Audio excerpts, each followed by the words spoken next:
de nosso Senhor Jesus Cristo, segundo Mateus. Glória a vós, Senhor.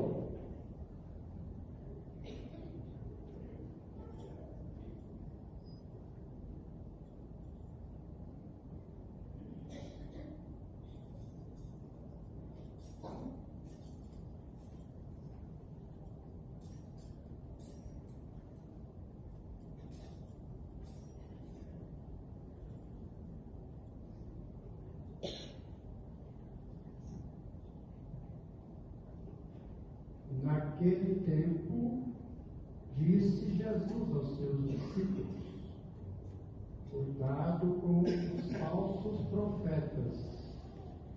Eles vêm até vós vestidos com peles de ovelha, mas por dentro são lobos ferozes.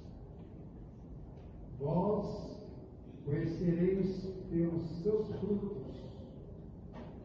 Por acaso se colhe uvas de espinheiros ou figos de urtigas?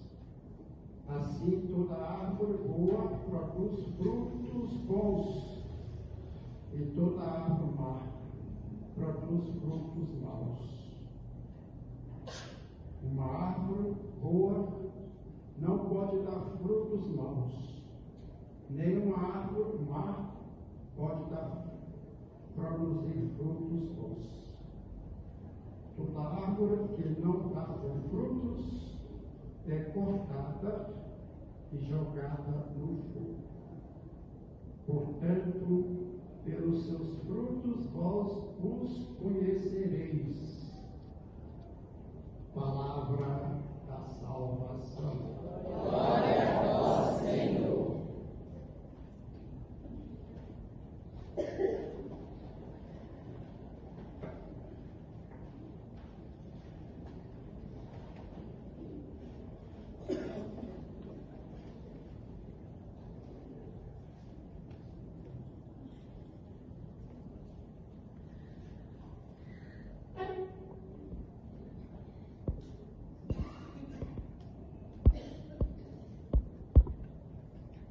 Ventre, nós conhecemos o fruto desta árvore que é Maria, é Jesus. E é por isso que todos nós, queridos irmãos e irmãs, celebramos sempre Maria, as festas que homenageiam, honram e louvam a Deus por Maria, porque o seu fruto nos salva.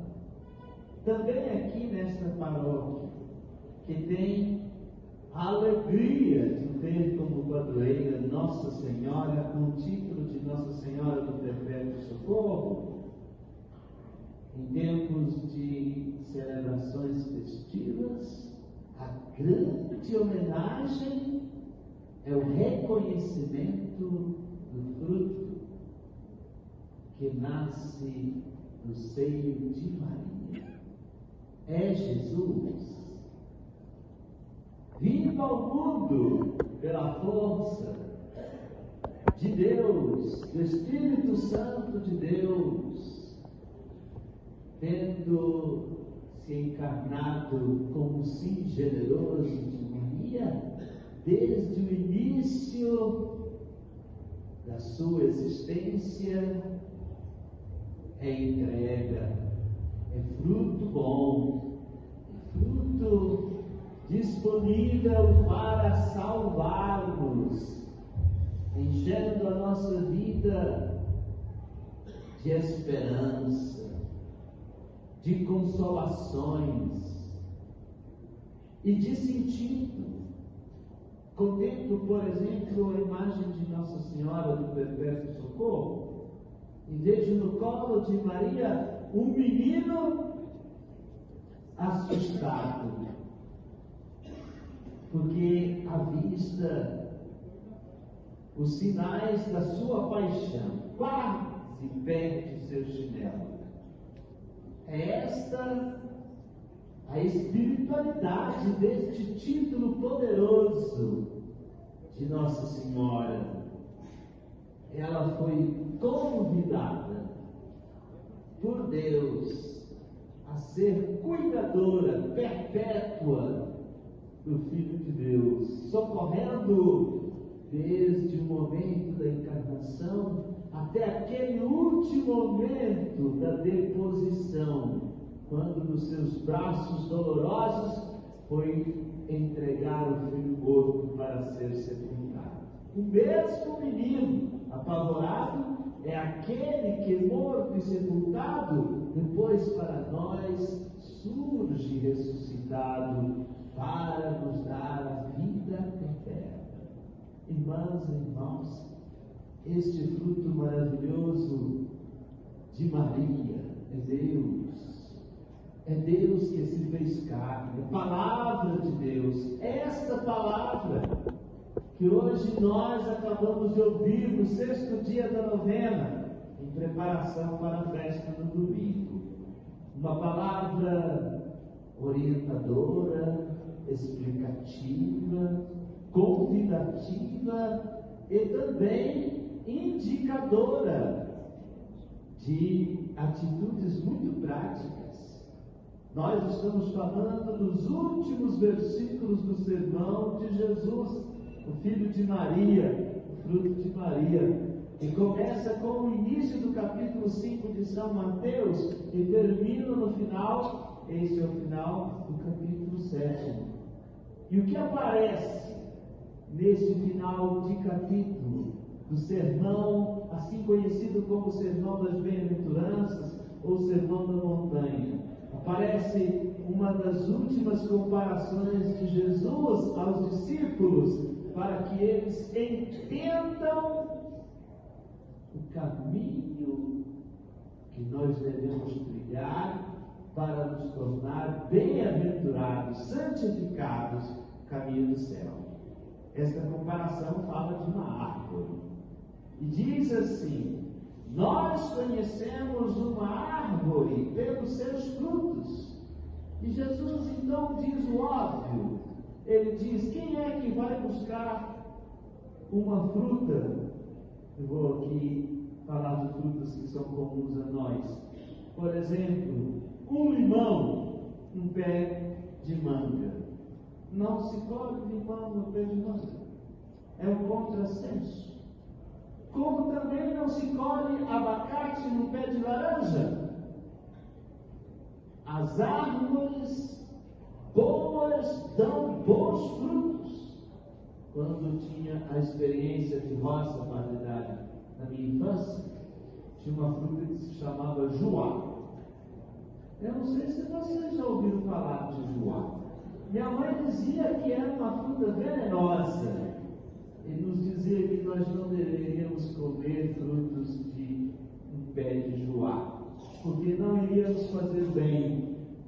Árvores más dão frutos maus. A fruta que eu mais gostava de colher em casa era pera. E aí eu ia no pé de pera para comer fruta boa.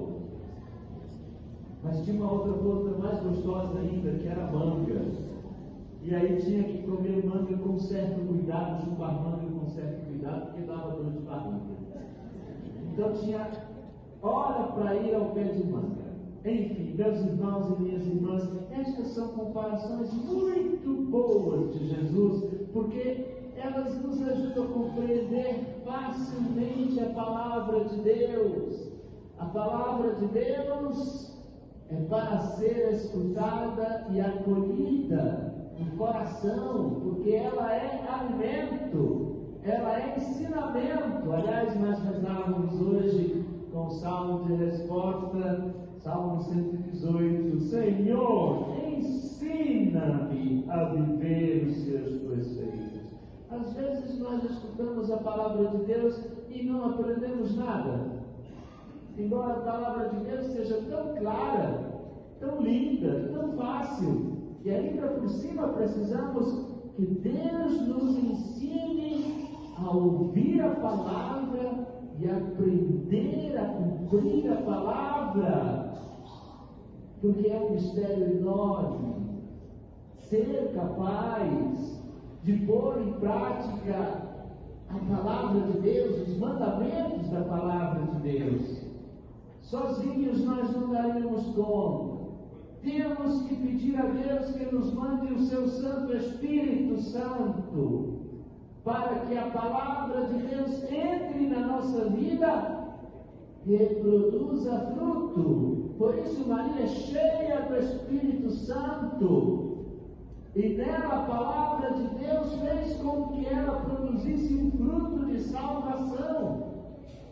Reparemos bem, ouvimos no livro dos Reis, primeira leitura, o segundo livro dos Reis, e aqui não vou retomar toda a leitura, mas apenas estas palavras que o rei disse no alto do estrado, ou seja, no lugar onde ele se posicionava como rei, como autoridade, ele em pé,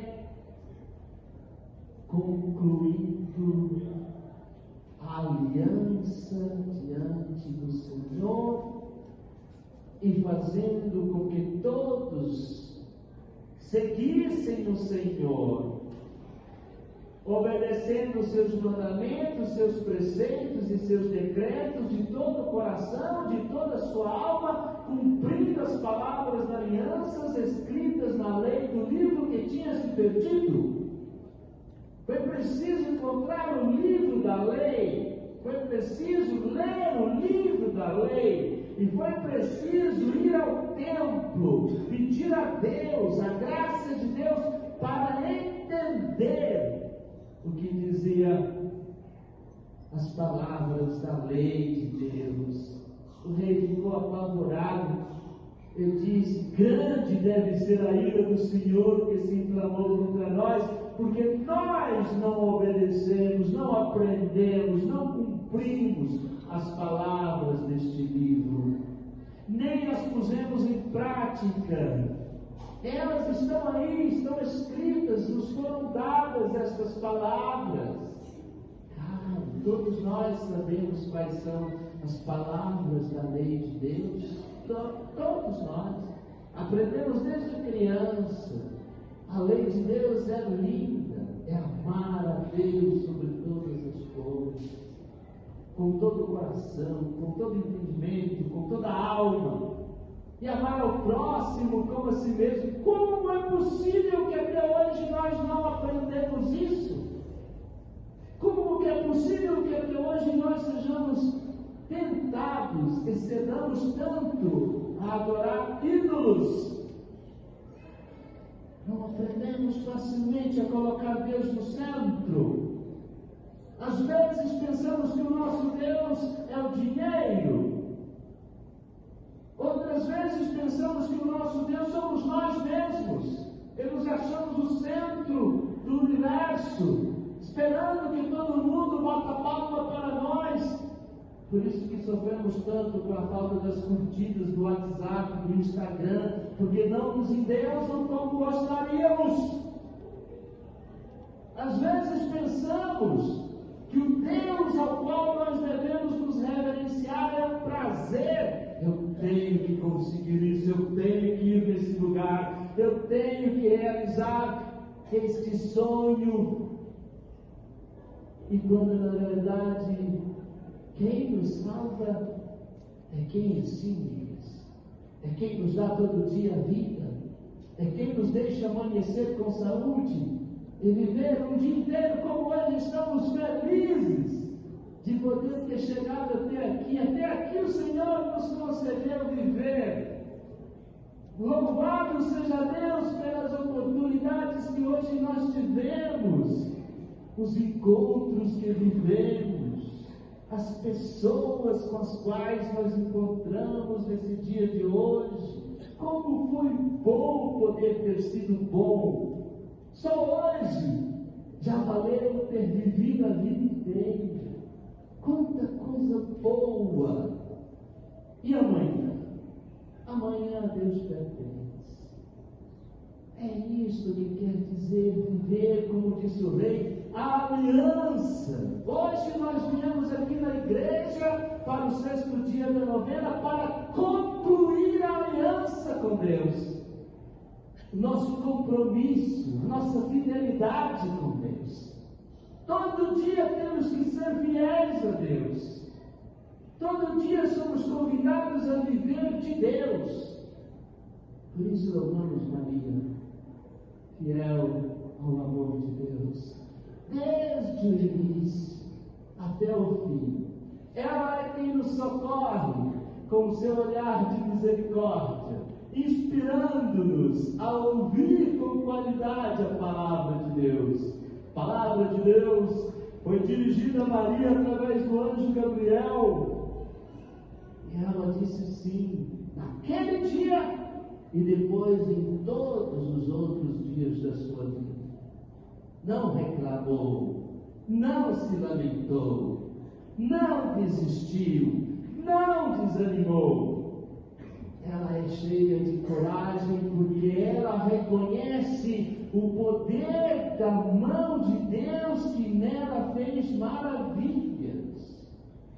Ela exulta Deus pelas suas maravilhas. O Senhor fez em mim grandes coisas. Santo é o seu nome. Por isso Maria não para, é peregrina, socorre. Andou tanto, grávida foi cuidar de Isabel, que também estava grávida, embora fosse anciã.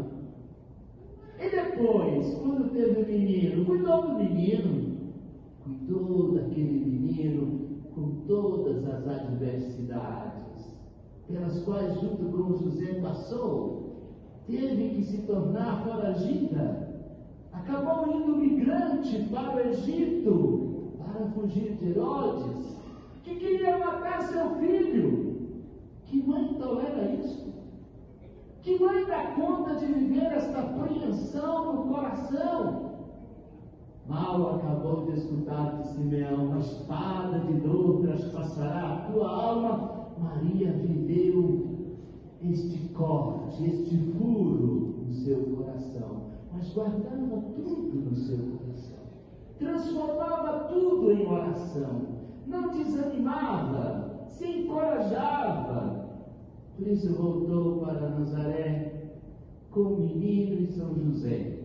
E aí ali o menino pode ir crescendo em sabedoria, estatura e graça. Esse menino pequenino, assustado, vai se tornando depois um adolescente, passa pela experiência da perda.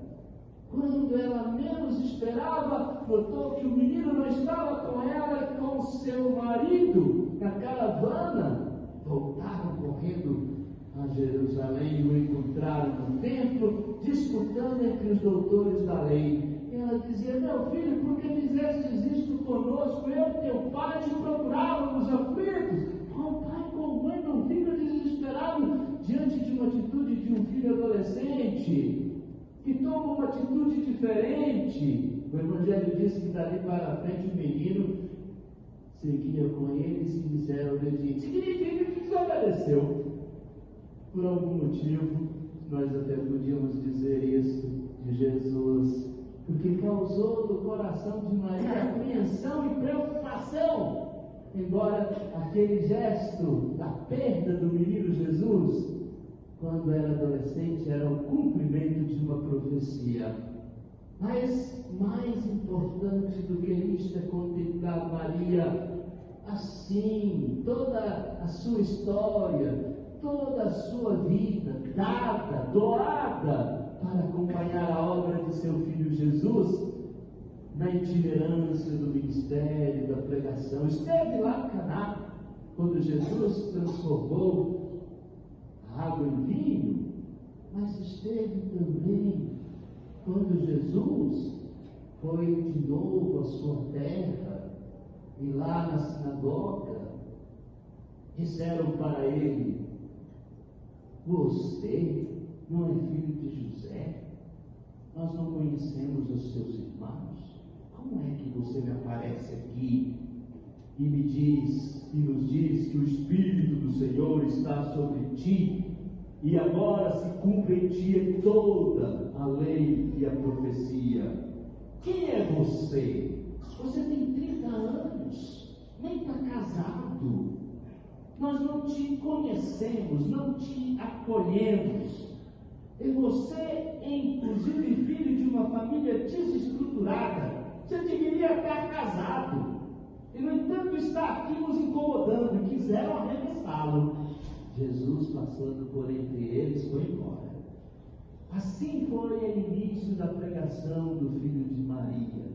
Ela sempre discreta, acompanhando, olhando, cuidando, socorrendo, para que nada lhe faltasse. Mas acabou faltando a ele a segurança. E ele se tornou vítima vulnerável do poder deste mundo. O seu fruto, que é bom fruto, que dá saúde à nossa saúde, para poder nos salvar, teve que ser macerado. É assim que acontece com o bom fruto. Nós o apanhamos, o descascamos, o esprememos e o comemos. É assim que fazemos com Jesus, Filho de Deus, Filho de Maria. Nós o colhemos no alto da cruz, de lá pinga na nossa vida o sangue redentor que apaga o nosso pecado. Por isso, hoje celebramos este dia, reconhecendo esta santa palavra poderosa. Pelos seus frutos vós os conhecereis. Se somos católicos, cristãos católicos, é porque olhamos para a profecia que não é falsa. Olhamos para a palavra que nos indica o Messias, que é verdadeiro. E o Messias verdadeiro nos foi anunciado pelos profetas que o avistaram, como Isaías, como Jeremias, como João Batista. E é esta palavra que nos consola, que nos corrige e da qual nós queremos aprender. Por isso vamos dizer com amor, com fé: Senhor, ensinai-me a viver os vossos preceitos.